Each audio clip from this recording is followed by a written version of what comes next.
ইঞ্চিতে ইঞ্চিতে যে সরকারে থাকবে তার সাথে সংবিধান মেনে বিরোধিতা করব, সংবিধান মেনে অপোজিশনের ভূমিকা পালন করব। কি অসুবিধা বললে আমার কিছু যায় আসে না, আমাকে ভয় পেয়েছে।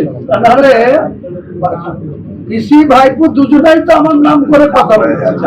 আপনি দেখেন না ওখানে বলছে যে এখানে হুমায়ুন কবির বি টিম হয়েছে। আরে বি টিম না সি টিম, যখন অটল বিহারী বাজপেয়ীকে উনি ওনার কালীঘাটের বাড়িতে ডেকে নিয়ে এসেছিলেন, যখন অটল বিহারী বাজপেয়ীকে দিয়ে ওনার মা গায়ত্রী ব্যানার্জিকে প্রণাম করেছিলেন, নিজে যখন অটল বিহারী বাজপেয়ীর পায়ে হাত দিয়ে প্রণাম করেছিল, তখন উনি কি টিম ছিল আগে তার জবাব।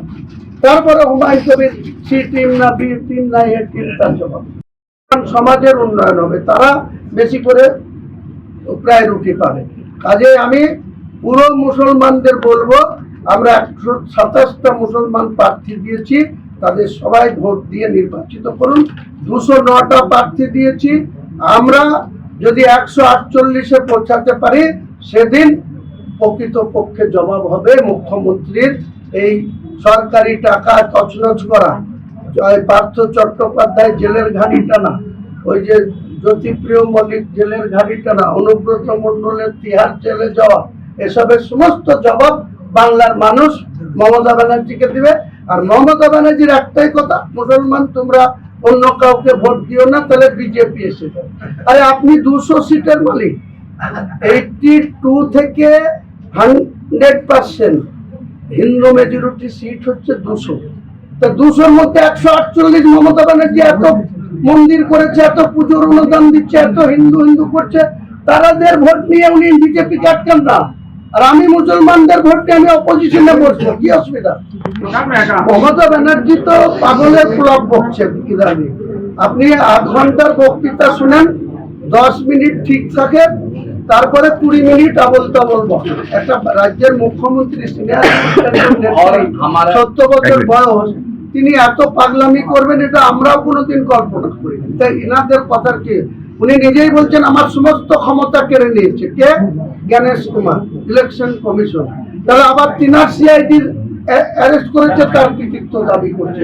এই দ্বিমুখী চরিত্র লোক আপনি পশ্চিমবাংলার কোনো পলিটিশিয়ানকে পাবেন?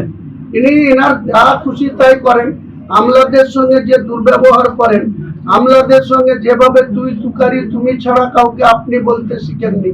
উনি এত বড় মাতব্বর হয়ে গেছেন গোটা রাজ্যে।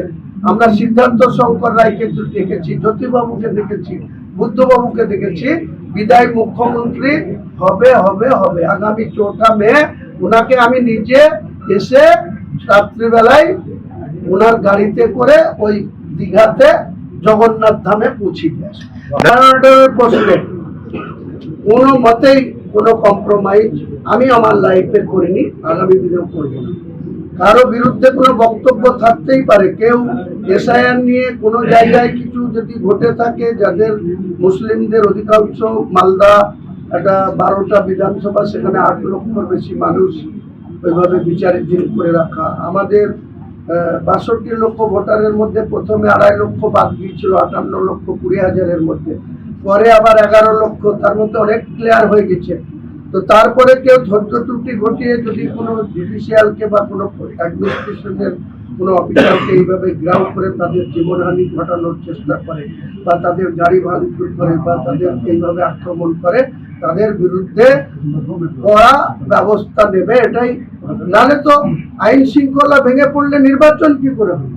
নির্বাচনের প্রশ্নে আমরা চাই কোনো রক্তক্ষয়ী নির্বাচন যেন না হয়।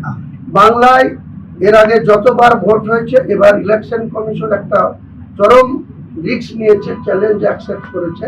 সেটা হচ্ছে 2021-এ আমরা যখন জিতেছিলাম, তখন 8 দফায় ভোট হয়েছিল। 29 এপ্রিল লাস্ট ছিল, সেদিনই আমরা আমাদের পোল হয়েছিল, 2 মে আমরা জিতেছিলাম। এবারও 23 এপ্রিল আর 29 এপ্রিল, এই দুটো ডেটে 152 আর 142, এটা অনেক চ্যালেঞ্জিং। আমি বলবো কোনো রক্তক্ষয়ী নির্বাচন আমরা চাই না। মানুষের গণতান্ত্রিক ভাবে মানুষ ভোট দিতে যাক, যাকে পছন্দ তাকে ভোট দিন, তাতে কে এসে যাবে। বারবার মমতা ব্যানার্জি ঠিকই নিয়ে বসে আছে, মুসলমানদেরকে বিজেপিকে আটকাতে হবে।